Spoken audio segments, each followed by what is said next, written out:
It's every mother's dream. Lisa, 35 days na lang at ikakasal ka na sa Paris. Hindi kami makakadalo ni Albert at ng daddy mo sa araw ng iyong kasal. Pero alam ko namang magiging masaya ka dahil kasama mo dyan ang iyong kuya at ang mga kaibigan mo sa Abu Dhabi.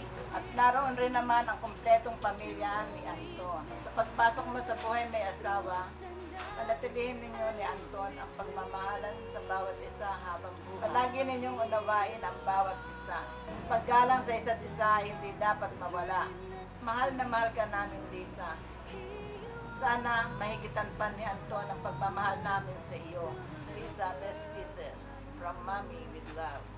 And as the years all come and go, I pray that you'll be blessed to know how much it means to have a daughter just like you.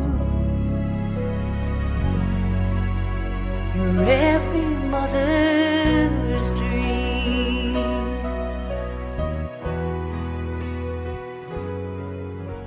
It's every mother's dream.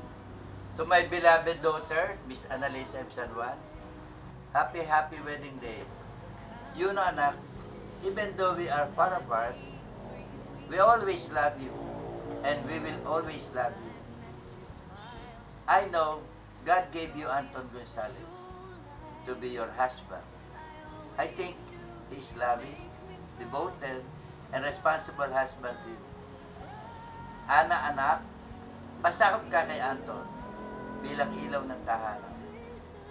Ikaw naman, Anton, bilang anak na rin at haligi ng tahanan, love Annalisa the way we love her since birth.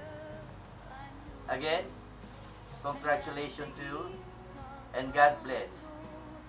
See you in Manila in 2012. Best wishes, your dad. What's it mean to have a daughter just like you? You're every mother's dream. You're every mother's dream. Anton, congratulations. Lisa, best wishes. We love you.